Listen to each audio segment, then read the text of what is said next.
Nous revoici, c'est l'invité du week-end. C'est un nouveau week-end, un nouvel invité. Il s'agit aujourd'hui de M. François Kalwele. Il est président de l'ONG Voula et c'est avec lui que nous allons échanger. Bienvenue François. Merci beaucoup. C'est la première fois que vous êtes sur notre plateau. Merci d'avoir honoré notre invitation. Vous êtes très souvent critiqué à cause de votre prise de position, surtout sur la question de l'eau. Et je me demande, après cet entretien, vous ne serez pas acculé par ceux qui ne veulent pas écouter de votre voix? Il me donne l'occasion de pouvoir m'exprimer. Effectivement. Donc l'actualité l'oblige. Le chef de l'État, Félix Tshisekedi Tshilombo, a pris parole du haut de la tribune des Nations Unies pour la première fois en tant que président de la République. Oui. Et lorsque nous avons suivi son discours, on a remarqué quand même que c'était un discours qui était orienté pratiquement à plus de 60% aux aspects de l'environnement. Quelle est la lecture selon vous de cette première prestation du président de la République? Je vais commencer par présenter mes sincères félicitations à son Excellence, Monsieur le Président de la République, Félix Antoine Tshisekedi Tshilombo. Par le simple fait qu'il est arrivé et immédiatement il est adopté par ses pairs. Figurez-vous qu'au niveau de la conférence sur le climat, parce que c'est de ça qu'il s'agit, il y est allé en qualité de porte-parole de ses pairs, chef d'État, membre de la Commission économique des États de l'Afrique centrale, de la CEAC, qui a l'autorité sur le bassin du Congo. Ça veut dire le bassin du Congo en termes de forêt et le bassin versant du Congo en termes des eaux. Et c'est une très grande joie pour nous qui avons conscience. Donc, et là vous dites aussi, comme les autres le disent, le Congo is back. Le Congo ne peut pas être de retour parce que le Congo est là. Okay. Le plus important, c'est que le Congo puisse faire savoir au monde qu'il est là. C'est tout. Le Congo a sa place ne peut pas être occupée par quelqu'un d'autre. Donc le Congo ne revient pas, le Congo est là et aujourd'hui le chef de l'État a hissé très haut notre drapeau pour qu'on puisse savoir que nous sommes là. 60% du speech aux questions de l'environnement, ça vous dit quand même quelque chose? Bon, c'est pas seulement moi, c'est un problème de prise de conscience dans le sens de l'avancée mondiale aujourd'hui. Le monde va mal. Nous regrettons, et là je regrette sincèrement la disparition de son Excellence, Monsieur le Président Jacques Chirac. Il a dit, notre maison brûle et nous regardons ailleurs. Mais pour notre pays, le chef de l'État, Félix Tshisekedi, regarde en face. Voilà un peu notre joie. L'environnement, c'est notre chambre à coucher. Quand ça ne va pas dans la chambre, vous devenez sans abri et quand il pleut, vous risquez de mourir suite aux intempéries. Exactement. Et quand on parle de l'environnement, les gens ont difficile à réaliser que l'arbre, parce qu'on parle de la forêt, est en réalité l'ego de l'homme.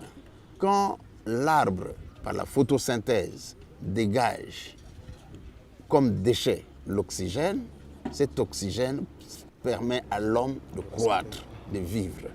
Et l'homme, à son tour, dégage comme déchet le gaz carbonique, ce que l'arbre capte pour lui permettre de vivre. Voilà un tout petit peu cette cohésion que l'homme, malheureusement, ne veut pas réaliser, que c'est l'évidence. Quand vous réalisez les discours du chef de l'État, il a dit ceci, que c'est seulement 1% des financements mondiaux qui sont déversés sur ces forêts, le mieux protégées de la planète d'ailleurs. Et ça, c'est quand même un contraste. Le problème est à deux niveaux, en fait. Premier niveau, c'est au niveau du gouvernement. Heureusement que c'est lui qui est le patron. Primo, le moratoire a été signé pour que nous puissions protéger notre forêt. Mais dans l'entretemps, il y a eu des arrêtés accordant coupe de bois à l'équateur. Et ça crée une sorte de frustration, en fait. On réalise que non, on n'est pas digne de confiance. Ça, c'est le premier élément. Deuxième élément, capter l'argent de notre côté. La difficulté est à quel niveau? Primo, nous n'arrivons pas à monter les projets. Parce que l'argent est là, mais on ne sait pas comment monter le projet.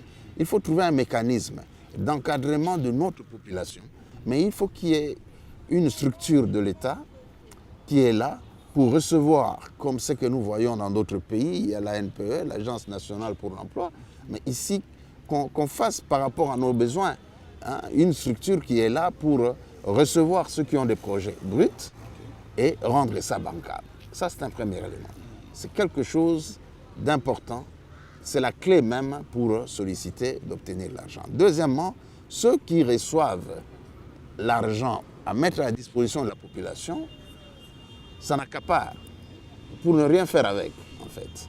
Ils cherchent soit un cousin, soit un oncle, l'arrière-grand-père, pour voir si on ne peut pas le financer rapidement parce qu'il y a l'argent. On ne tient pas compte des difficultés que nous avons pour monter déjà un projet, pour mettre en place une réflexion et traduire ça en écrit et voir que cela est réaliste. Vous venez avec un projet, demain ça sort avec la signature et le nom de quelqu'un d'autre. Voilà la difficulté là où ça se trouve. Ça débouche à quoi? À l'incapacité d'absorption des capitaux envoyés dans notre pays. Le chef de l'État vient de commencer, je viens de le féliciter tout à l'heure. Il y a besoin maintenant qu'il réalise qu'il a hérité d'une situation difficile où il y a eu beaucoup d'argent qui n'ont absolument pas servi à notre pays. On vous envoie 100 $ pour injecter dans les secteurs, par exemple, la conservation de la nature, vous ne consommez que 2 $. L'année qui suit, non seulement on vous récupère les 98 $, mais on ne va vous donner que 5 $. Exact. Parce que vous n'avez que ça comme capacité d'absorption de l'argent. De manière pratique, par où les présidents doivent commencer justement pour attirer ces financements? Par comprendre d'abord le problème. Est-ce qu'il y a déjà des gens qui ont réfléchi à ça dans notre pays? Parce qu'il ne faut pas, aujourd'hui, on lance l'idée et on dit trouver la solution. Le cas de notre organisation non gouvernementale, c'est ça notre quotidien, c'est la recherche, c'est la prévention, c'est les études.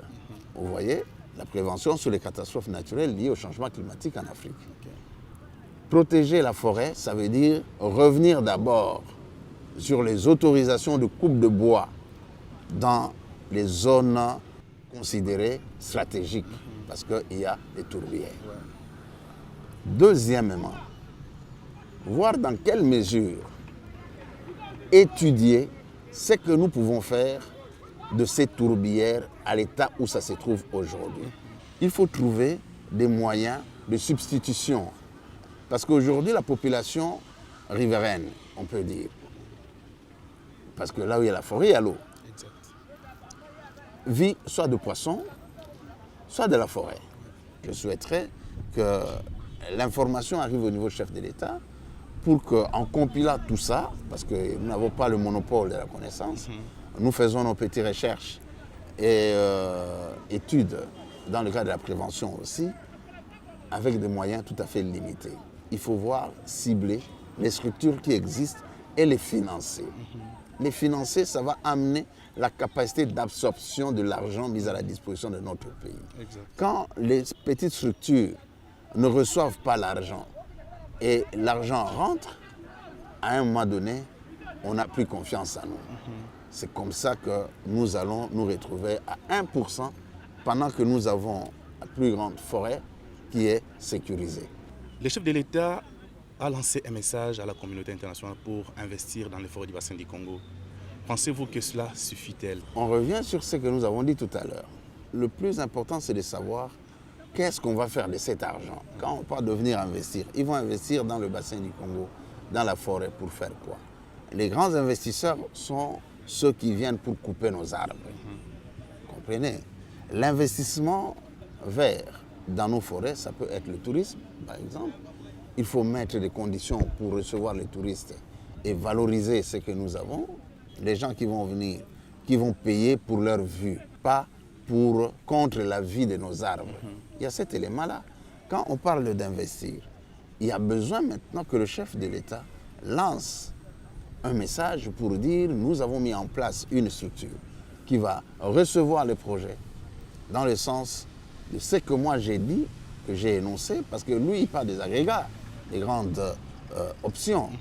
Il y a besoin maintenant que nous arrivions à mettre à sa disposition une panoplie de propositions. Et c'est à ces niveaux que le problème se pose. Est-ce que l'État aujourd'hui est disposé à avoir dans le budget qui est en préparation d'un montant réservé aux organisations non gouvernementales, aux centres de recherche comme les nôtres, l'université, pour apporter à notre chef de l'État ce qu'il attend et ce qu'il entend par investir dans la protection de nos forêts. C'est important. Sans ça, c'est comme on dit, la théorie, du moins la pratique sans théorie est aveugle. Et la théorie sans pratique est nulle. Quand la théorie est là, il y a besoin qu'il y ait la pratique. La théorie, c'est ce que le chef de l'État vient d'énoncer. Mais il faut maintenant qu'il y ait une prise en charge au niveau de la base, comme on peut dire, pour mettre à sa disposition. Et cela est possible dès lors qu'on aura résolu le problème de reconstruction de la confiance. Que nous promettons que nous allons protéger la forêt et nous protégeons la forêt. L'argent est frileux de tout ce qui est bruit, entre autres, bruit de l'argent qui s'échappe. Vous comprenez? Et la confiance, c'est comme l'argent, ça ne se donne pas, ça se mérite. Et pour avoir cet argent-là, il y a besoin d'avoir des projets et des projets crédibles. Obtenir aussi à ce que nous puissions mobiliser l'argent de par nous-mêmes. On n'est pas là pour demander seulement à ce que les autres viennent nous aider. Nous pouvons leur demander de nous aider à bien pouvoir les aider eux. Le chef de l'État est quand même revenu aussi sur le fait que si les forêts du bassin du Congo, et plus particulièrement les forêts de la RDC, ne sont pas mieux protégées, cela aura un impact négatif sur les ressources en eau. Est-ce que vous pensez que c'est vraiment idéal d'y penser? Ah, tout à fait, c'est opportun. C'est opportun dans la mesure où nous avons besoin de la sécurité non seulement des arbres, aussi des êtres humains qui vivent dans ces milieux-là. Et quand on a en plus le problème de l'eau qui risque d'être polluée, c'est normal que le chef de l'État tire la sonnette d'alarme. Mais c'est à nous maintenant de voir dans quelle mesure protéger ça. Et le regretté président Mobutu Paix à son âme, le maréchal l'a dit, le président de la République n'est pas un magicien. Seul, il ne peut rien. Avec l'appui de tout son peuple, il peut tout. Figurez-vous, au niveau des Nations Unies, le chef de l'État a décrété une opération scolaire dénommée 1 milliard d'arbres pour notre pays, par les écoliers. Mais les arbres qu'on plante ont besoin d'eau. Aujourd'hui, qu'est-ce qui se passe? On attend l'arrivée de la pluie. Vous êtes avec moi dans la ville de Kinshasa, partout dans notre pays, vous avez accès. Et je vous félicite déjà au passage. Merci. Au vu de l'évolution positive de Environ News aujourd'hui. Sincèrement, si tout le monde pouvait faire comme vous, à fond propre, je crois que la République serait déjà très loin. Mais ce n'est pas une raison que l'État aussi puisse démissionner. Donc, 1 milliard d'arbres, c'est possible dans notre pays. Les gens misent sur l'eau de pluie. Il faut oublier la pluie. Le ciel ne nous donne plus l'eau de pluie aux dates que nous avions quand on était petits. Vous allez planter votre arbre aujourd'hui, vous ne l'arrosez pas, vous attendez que le ciel l'arrose. Le ciel ne vient pas. Quand le ciel va arroser, ça sera seulement les arbres qui sont déjà morts. Il faut obtenir le financement justement de mécanismes d'arrosage à partir de nos rivières, de tous ces arbres-là, et cela poussera et ça sera une réussite. Comment le faire? Avec les systèmes de panneaux solaires et petits groupes motopompes. Et ce financement est disponible. C'est question d'avoir maintenant l'appui du gouvernement sur le projet. C'est où? Parce que les chefs de l'État ont quand même besoin de ces financements. C'est ça que je suis en train de dire, que les animateurs des structures de l'État doivent ouvrir leur cœur et dire la vérité au chef de l'État. Et moi, je parle du ministère de l'Environnement, par exemple. Il y a des financements qui sont là, mais qui vont rentrer à la fin de cette année par manque de capacité d'absorption. Vous voyez, il faut qu'il soit disposé à participer aux efforts que lance le chef de l'État comme grande ligne. Et cet argent existe. Il y a les ambassades qui sont ici, qui financent des petits projets au niveau local ici. C'est question d'avoir l'appui politique. C'est tout ce qu'on nous demande, qu'on n'a toujours pas. Vous comprenez? Cet appui politique porte sur quoi? Sur la correspondance du ministre de tutelle pour dire que oui, nous endossons le projet. Mais quand le ministre ne l'endosse pas, et pour les années passées, antérieures, on vous exige une petite commission. Voilà. Mais malheureusement... Quelle est ma part dans ça? Qu'est-ce que moi je vais gagner? Justement, c'est ce qui nous a tués et ce qui continue à nous tuer. Donc le chef de l'État peut avoir des bonnes idées. C'est à nous de savoir comment l'aider à pouvoir avancer. Et ça me pousse à vous poser justement cette question. Outre cet appel du chef de l'État à la communauté internationale d'investir dans les forêts du bassin du Congo, donc augmenter les pourcentages, pensez-vous qu'il y a d'autres moyens, surtout pour la RDC, de pouvoir s'attirer des financements? Je crois à ce niveau-là, il y a 3 opportunités. 3 difficultés, c'est vrai, qui peuvent être transformées en opportunités pour notre pays. Le chef de l'État a été aux Nations Unies, je l'ai dit tout à l'heure, comme le porte-parole de la CEAC, la Communauté économique des États d'Afrique centrale. Le Tchad est membre de la CEAC. La République centrafricaine est membre de la CEAC. Pour ne citer que les 2 pays-là, souffrent de la sécheresse et ont besoin d'eau de notre pays. Pourquoi pas réfléchir comment aussi, à notre tour, être disposé à aider ceux qui sont avec nous dans le combat commun de demander à la communauté internationale de venir nous aider. Et ça, je comprends que vous devenez aussi mondialiste. Et pourtant, Trump dit la vie n'appartient pas aux mondialistes. Non, on ne parle pas de mondialisme ici. Nous parlons de panafricanisme. Okay. Parce que le panafricanisme est un socle qui, malheureusement, n'a pas encore été ancré dans chacun de nos pays. Le panafricanisme, c'est quoi? Dans nos coutumes à nous, l'Africain a la solidarité. Ça veut dire quoi? Quand il y en a pour un, il y en a pour toute la famille. Vous comprenez? Ouais. Vous avez de l'eau chez vous. Nous avons la possibilité de mobiliser l'argent pour acheter cette eau-là. Pas prendre ça gratuitement. Pour acheter cette eau-là, vous dites non, je ne vais pas vous le donner. Pendant que cette eau se déverse, chaque seconde, 40 000 mètres cubes dans l'océan. En contrepartie, rien du tout. La sécheresse, parce qu'on n'arrose pas. L'eau que nous arrosons revient vers nous sous forme de pluie quelques semaines après, selon les saisons. Ouais. Mais quand ça se déverse dans l'océan, il faut attendre 3 siècles pour revenir vers nous. Vous dites oui, j'accepte de pouvoir amener aux chiens, comme avait dit le regretté président Mitterrand, la nourriture et laisser les enfants qui sont avec vous, même les enfants de vos frères et sœurs qui sont chez vous, vous dites non, je préfère qu'ils meurent de faim. Ce n'est pas normal.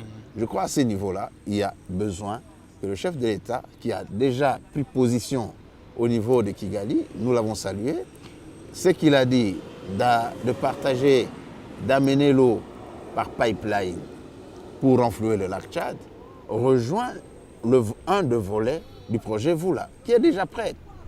Et le document est sur son bureau, qui n'attend que son appui politique pour permettre à ce que notre pays non seulement contribue sur le plan continental à une solution aux problèmes des nôtres, qui sont bénéfiques à plusieurs niveaux, mais aussi renflouer les caisses de notre trésor et être en mesure de s'affirmer comme l'État souverain et financer ses propres projets.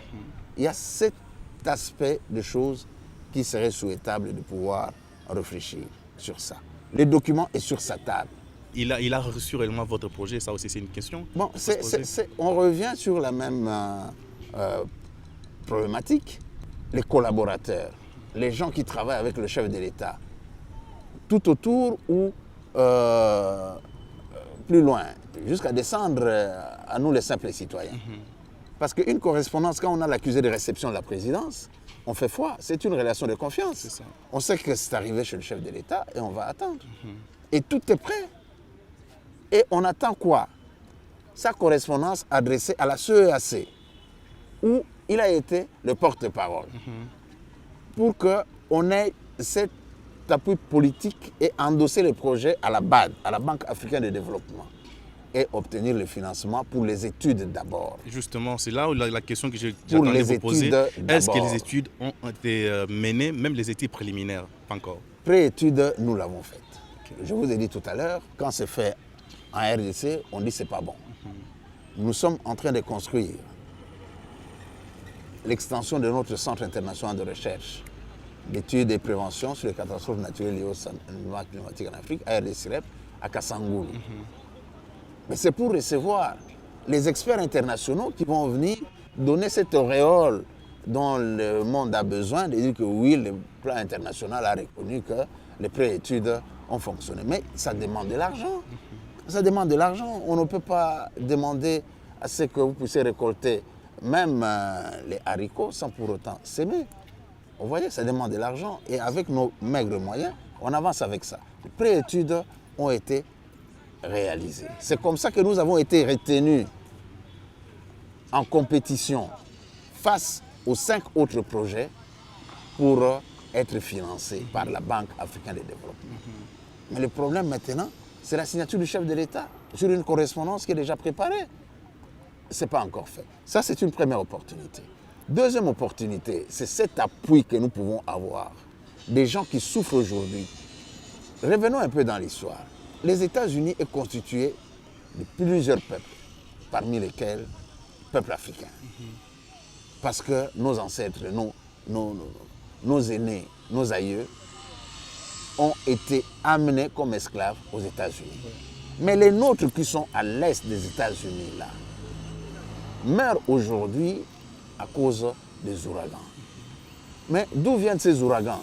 Comme le Maroc qui bombarde les nuages pour avoir la pluie, des fois ils bombardent ici et la pluie va en Tunisie. Hein, on n'est pas très sûr, mais on bombarde quand même pour avoir la pluie. C'est la même chose que les États-Unis, depuis 1959, a expérimenté déjà des bombardements, des nuages. Là, au niveau, quand la puissance de l'ouragan atteint la force de Coriolis, ils viennent, ils bombardent à ces niveaux-là. Mais ça ne résout pas le problème. Les deux ingrédients à la formation des ouragans se trouvent au désert du Sahara. Et c'est dans le projet Voula. C'est comme ce que les médecins disent, il vaut mieux soigner la cause de la maladie, comme ça les effets partiront avec, plutôt que de s'attarder sur les effets. Et la cause étant là, ça reviendra toujours. Et s'il faut soigner les Sahara, c'est quoi? Il faut replanter, il faut faire la même opération que le chef de l'État vient de demander pour notre pays, de planter les arbres. Et quand on plante l'arbre, on a besoin d'eau. Dans le désert, justement, dans les déserts, c'est compliqué. Figurez-vous que quand la Libye avait sollicité dans notre pays les eaux du fleuve Congo, nous avons tergiversé la Libye qui est sous 58 degrés de température. Un pays désertique à 98% a pu exporter des légumes en soutirant des eaux souterraines, des nappes phréatiques et en mettant en place un réseau de distribution comme la régie des eaux chez nous et a amené à ce que le pays devienne vert. Faire ruisseler des rivières au milieu du désert, c'est la folle idée qu'a eue Mouammar Kadhafi pour son pays. La Libye est un vaste état d'Afrique, délimité par la Méditerranée au nord et entouré par le désert du Sahara sur toutes ses frontières terrestres. Contrairement à ses voisins algériens et tunisiens, la Libye ne dispose pas de chaînes de montagnes importantes capables de faire barrière à la sécheresse du Sahara. Par conséquent, le pays est désertique et aride à 95%. Les pluies y sont très rares, les températures extrêmement chaudes. C'est d'ailleurs en Libye, dans la ville d'Azizia, qu'a été enregistrée la plus haute température naturelle jamais atteinte, 58 degrés Celsius. C'est dans cet environnement hostile que Kadhafi va lancer son projet pharaonique, la Grande Rivière Artificielle. Avec son absence criante en eau de surface, la Libye est une terre dans laquelle la principale ressource en eau est souterraine. Dans les années 50, lors des opérations de forage de puits de pétrole, 2 immenses nappes phréatiques ont été découvertes dans le désert libyen, le bassin de Nubie à l'est et le bassin de Mourzouk à l'ouest. Dès son arrivée au pouvoir, Mouammar Kadhafi promet qu'il va faire jaillir cette eau de sous terre et créer une rivière qui alimentera les grandes villes du Nord en eau douce, mais qui permettra aussi de se lancer dans l'agriculture et atteindre un rêve, l'autosuffisance alimentaire. Il est essentiel de rappeler qu'en réalité, le terme de rivière ne correspond pas réellement à la nature du projet. En effet, il s'agit concrètement d'un réseau de pipelines installé en profondeur sous le désert du Sahara. L'eau est pompée dans les nappes de Nubie et Mourzouk et acheminée jusqu'aux grandes villes du Nord à travers ces pipelines. Le projet est officiellement lancé en 1983. Il est prévu que les travaux durent jusqu'en 2010. Le projet comporte d'abord une phase de construction des fameux pipelines. Kadhafi a insisté afin que des sociétés italiennes viennent s'installer en Libye pour produire les matériaux. 2 usines sont alors inaugurées à Brega et Saphir. Ensuite, ce qu'il faut savoir, c'est que le projet est découpé en plusieurs phases. La phase 1 concerne l'est du pays. 2 stations de pompage sont construites à Tazerbo et Saphir afin de pomper l'eau de la nappe de Nubie. Des pipelines sont alors installés en direction du nord, où plusieurs réservoirs géants sont construits. Ils permettront de stocker l'eau et gérer l'approvisionnement des grandes villes tout au long de l'année. La phase 2 concerne cette fois-ci l'ouest du pays, et plus particulièrement la capitale Tripoli et ses environs. Des stations de pompage sont construites aux alentours de Djabel Assouna afin de pomper l'eau de la nappe de Mourzouk et l'acheminer vers la capitale. Et pour finir, la 3e phase est une extension de la phase 1, avec la construction d'une nouvelle station de pompage à Koufra. Le quotidien des Libyens est littéralement bouleversé par ce projet. Les habitants des grandes villes du Nord ont maintenant accès 24 heures sur 24 dans leur foyer à une eau potable, ce qui n'était pas le cas auparavant. Le pays se lance alors dans l'agriculture, la technique utilisée est l'irrigation par pivot en plein désert, ce qui crée des paysages époustouflants, des cercles de verdure apparaissent dans ce Sahara si sec. Des oasis artificielles sont aussi créées tout le long des trajets qu'effectue l'eau vers la côte. La production nationale agricole explose. Des fruits et des légumes made in Libya font leur apparition dans les marchés et en grande quantité, ce qui est inédit. Des milliers d'emplois sont alors créés dans le domaine de l'agriculture. Point important, Kadhafi a insisté afin que l'eau à destination des foyers, l'eau qui coule dans le robinet des Libyens, soit gratuite pour tous. Seule l'eau utilisée dans le cadre de l'agriculture était payante mais à très bas prix. À la fin de la phase 3 du projet, l'ensemble du réseau mesurait 5000 km et le coût total était évalué à 30 milliards de dollars. Ce gigantesque projet n'était pourtant pas terminé. En effet, une phase 4 et 5 étaient encore prévues, mais ils ne verront jamais le jour car une rébellion armée va secouer le pays lors du printemps arabe, ce qui va conduire à une intervention militaire de l'OTAN. Le pays va alors plonger dans un chaos dans lequel il est toujours. À l'heure actuelle, le projet semble mal en point, des frappes de la coalition ont touché plusieurs installations, ce qui a endommagé l'infrastructure. Le chaos actuel en Libye a conduit des employés travaillant dans les stations de pompage à quitter le pays à cause de l'insécurité et parce qu'ils n'étaient plus payés. Et pour finir, des problèmes de maintenance entraînent des coupures régulières d'eau plusieurs fois par jour. Donc dans le désert, il y a possibilité d'éradiquer, je dis bien et je pèse bien mes mots, d'éradiquer le phénomène des ouragans qui viennent à provenance de Sahara. Parce que quand on a les arbres et on a arrosé, l'air chaud ne sera plus là et le vent sec ne sera plus là. Ce sont les 2 ingrédients qui partent d'où? Du désert de Sahara. Okay. Et à ce moment-là, on aura les États-Unis comme alliés. Là, on ne parle pas des changements climatiques, on parle de faits, on parle de la science. Vous comprenez? Parce qu'on va dire qu'il y a ceux qui ne reconnaissent pas les changements climatiques, mais il y a les faits. L'argent qu'on dépense pour le bombardement, mais peuvent servir à autre chose. Vous comprenez? Mais à ce moment-là, on a un partenaire sûr, la République démocratique du Congo, qui vend de l'eau là-bas, et les autres en profitent. Ils peuvent aussi être parmi les bailleurs des fonds.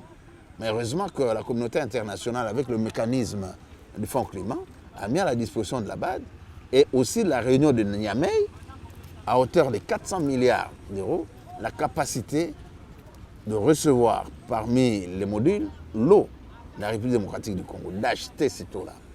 Et il y a un collecte sur le plan international qui devra entrer en principe être mise en place. Malheureusement, notre pays n'a pas encore donné sa réponse. Nous avons présenté cette demande au niveau de la présidente de la République. C'est toujours resté lettre morte. Donc c'est une opportunité. Le problème des ouragans qui frappent les États-Unis, c'est une opportunité pour notre pays. Et le troisième problème, qui peut être aussi une opportunité, c'est ce que j'ai dit au départ, les tourbières. Mais vous n'avez pas peur aujourd'hui que les eaux du fleuve Congo, une fois exportées, puissent aller au-delà même du lac Tchad? Parce que ça aussi, c'est un problème. Pour dire vrai, nous avons reçu dans notre pays la demande des eaux. La première fois, c'était les Israéliens. C'est l'Israël qui avait demandé l'eau chez nous. Et cela allait résoudre le problème des Israéliens avec les Palestiniens. Parce que leur problème, c'est la nappe phréatique qui les met en conflit. Nous n'avons pas été au rendez-vous de l'histoire avec ça. Avec ce qu'on a appelé pipeline de Salomon. Pendant que nous tergiversons ici, les mêmes personnes sont allées chez notre voisin au Rwanda pour solliciter justement de l'eau par pipeline. Je ne sais pas où est-ce qu'ils vont le tirer, mais en tout cas, ils ont exprimé leur demande par écrit. Aller au-delà du lac Tchad. Le lac Tchad, en réalité, n'a pas besoin de toute l'eau dont ils ont besoin là-bas. Le renflouement du lac Tchad se fera par le système de goutte à goutte. Et la profondeur du lac Tchad est, figurez-vous, de 1,50 m. Ça ne va pas absorber les 200 mètres cubes par seconde dont a besoin non Donc, seulement... le projet prévoit de prendre, de tirer juste 200 mètres cubes la seconde. Sur les 40 000 mètres cubes qui sont... déversés chaque seconde. L'impact qu'on décrit, que ça va être un impact dont je pense avec 200 mètres, c'est pas assez... Ce sont les affabulations, ce sont les gens qui veulent se faire valoir. Vous savez, on dit, à chacun son travail et le jardinier ne tombera pas du toit de la maison. Vous êtes physicien, c'est bien, nous vous respectons, mais nous sommes dans le domaine de l'eau. Nous avons et la théorie et la pratique. Quand les gens disent que non, il y aura des retours de l'eau à partir de l'océan, c'est de la fabulation. Le point de captage sera connu de façon définitive après les études. Tant qu'il n'y aura pas les études, comme l'avait dit le... Mais ça va être autour de l'embouchure quand même. Ah mais tout à fait, tout à fait. Donc c'est dans cette zone-là. C'est dans cette zone, peu avant l'embouchure. Parce qu'il y a 4 conditions essentielles pour capter l'eau. Primo, la salinité. On ne peut pas capter l'eau de l'océan pour amener dans les déserts. Le projet a été apporté par Trans-Africa Pipeline, des Américains, à la conférence internationale sur le lac Tchad, qui s'était tenue à Abuja, et ils ont échoué parce que le déchet est plus nocif pour nous que le résultat est moindre d'ailleurs. Vous comprenez? Et ça demande beaucoup d'argent pour ça. La salinité. L'eau doit être potable. Ça veut dire que quand il y a un degré de sel dans l'eau qui est potabilisable, ça sera encore à notre avantage parce que la chaux que nous utilisons pour neutraliser le pH dans l'eau se trouve chez nous ici dans le Congo central. C'est aussi un marché pour le secteur privé. Donc on peut à la fois exporter l'eau et exporter aussi la chaux. Okay. Vous comprenez? Donc c'est de l'argent pour notre pays. Deuxième condition, c'est ce que dit la loi relative à l'eau. Ce que je regrette est que ces gens-là qui disent que oui, il y aura ceci, cela, ils ne respectent pas notre pays. Respecter le pays, c'est respecter ses lois. La loi relative à l'eau est claire, partant de son article 23 jusqu'au 40. Nous avons l'obligation, pour ceux qui veulent exploiter de façon commerciale, c'est ce que même a dit le chef de l'État au niveau des Nations Unies. Il faut commercialiser. Donc, de façon commerciale, les cours d'eau de notre pays doivent les capter à plus de 100 mètres de la berge pour laisser la signalisation, pour la navigation et tout ça. Donc, c'est déjà dit dans la loi de notre pays. Mais la même loi aussi soumet cet exercice au référendum. Hein. À l'article 56, c'est vrai. Le référendum, c'est pour la déviation à ciel ouvert, sans contrepartie, des eaux de la rivière Ubangui. Okay. C'est que nous tous nous décrions. Et là, on demande l'avis de tout Congolais pour dire oui ou non, on accepte que la déviation des eaux s'efface. La RDC, avec ses 80 millions d'hectares de terres arables, a justement besoin de l'eau. Et je pense que les projets que vous portez va aussi dans le même sens. Ben oui, mais l'agriculture, c'est l'eau. C'est l'eau, et je suis désolé. Donc, mais il faut apporter l'eau. Il ne faut pas attendre que le ciel donne de l'eau. Pas dans le sens de l'Éternel notre Dieu, mais que la pluie tombe. Ça ne respecte plus les rendez-vous. Quand on aura compris que l'eau qui passe, une fois arrosée, va permettre non seulement à ce que nous ayons de récoltes, sur le plan alimentaire c'est intéressant pour nous, mais aussi la reconstitution de nos cours d'eau et rivières qui s'assèchent déjà. Vous comprenez? Parce qu'il y aura des précipitations qui vont venir. Et nos cours d'eau qui s'assèchent seront reconstitués. Et la même quantité qu'on avait en 1972 va revenir chez nous. Parce que nous avons cette eau-là à portée de main. On n'a pas besoin aujourd'hui de lancer des projets, de planter les arbres, les projets de l'agriculture sans tenir compte de cet élément d'eau. Quand on n'arrose pas, on attend la pluie n'étant pas au rendez-vous, il n'y aura pas de résultat. Deuxième élément, c'est les routes de dessert agricole. Et ça demande de l'argent. L'argent, c'est ce qu'on venait de dire. Quand vous vendez l'eau au-delà du lac Tchad, le développement du Sahel et l'Afrique du Sud, c'est que le continent est déjà pris en charge par le Congo RDC, vous avez 60 milliards de dollars par an, rien que pour le Nord. Ça va être aussi un moyen de pression pour la RDC quelque part, hein, de manière politiquement. Mais tout a gagné. Vous allez vendre ça en francs congolais, notre franc sera sollicité par tout le monde. Parce que vous n'avez pas le franc congolais, vous n'achetez pas notre eau. Vous voyez un tout petit peu. Pour ne parler que de ça. Donc c'est très stratégique. Hein. On ne tire pas sur son château d'eau. Quand il y a la guerre là-bas, c'est tout le monde qui va venir. Attention, voilà. Faites attention. C'est comme l'Ukraine à l'époque, pour ne parler que de ça. Ouais, parce que le gaz passe par là, nous devons le sécuriser, nous devons faire attention. Donc, il y a tout à gagner avec ça. Mais quand on ne veut pas s'aider soi-même, on vient nous aider en nous matant. Et c'est ça qui est triste. Et je crois que le projet est bon. C'est question de savoir comment arroser et organiser la construction des routes de dessert agricole pour désenclaver l'intérieur. Et ça va aussi pour le financement de projets de la protection de nos forêts, parce que ces gens-là seront sollicités pour obtenir l'alternative aux coupes de bois qui leur permettra à ce qu'ils vivent. Ça veut dire l'agriculture. On peut avoir l'agriculture pour la consommation nationale aussi, et aussi l'agriculture pour l'exportation. Voilà. Le cacao, pour ne citer que ça, pousse sous les arbres. On n'a pas besoin de couper les arbres pour planter les cacao. Vous comprenez? On peut planter des cacao sous les arbres plantés, sur le fond. Du café également. Même du café, sur le fond du financement de la protection de la forêt, pendant que nous gagnons sous ces arbres-là, le cacao et être aussi producteur de cacao comme les autres pays africains. Ça, c'est vrai. Ouais, un tout petit peu. Donc, pour chuter, justement, que répondriez-vous à ceux qui pensent que la guerre de l'eau pointe à l'horizon, surtout pour la RDC? Qui veut la paix prépare la guerre. Comment on prépare la guerre? C'est d'éviter à ce que cela arrive.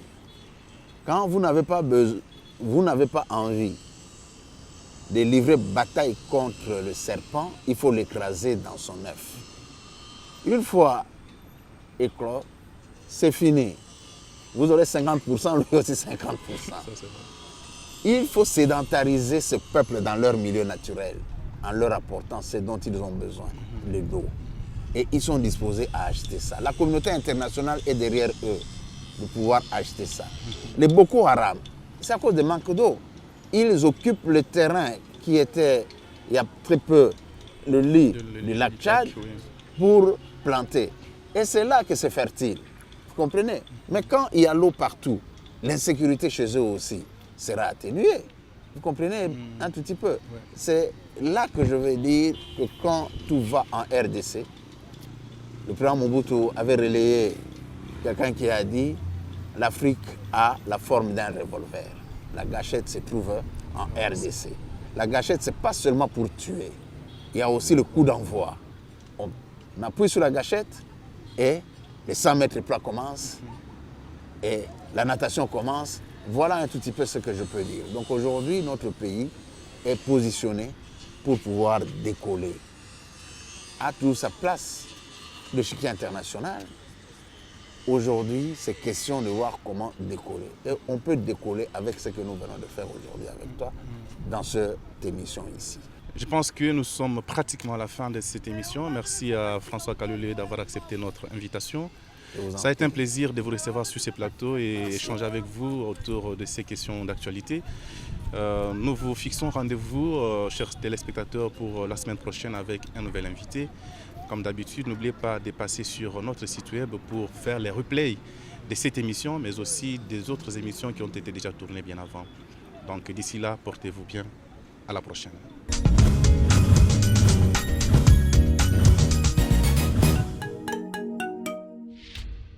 Je ne peux pas imaginer qu'on allait faire rebelote avec Environ News. Je suis arrivé dans vos bureaux. Ce n'était pas comme aujourd'hui. Ce n'est plus l'Internet, c'est la télévision, c'est la proximité avec tout ce qui est réseaux sociaux et aussi le matériel. C'est ça. Et quand je vois que c'est à fond propre, je dis coup de chapeau. Vous avez droit à la confiance de l'Éternel, notre Dieu. Il va vous soutenir et vous irez très loin. La qualité des questions aussi, c'est ça le professionnalisme. La qualité des questions. On sent que vous êtes dans votre domaine. Environ News.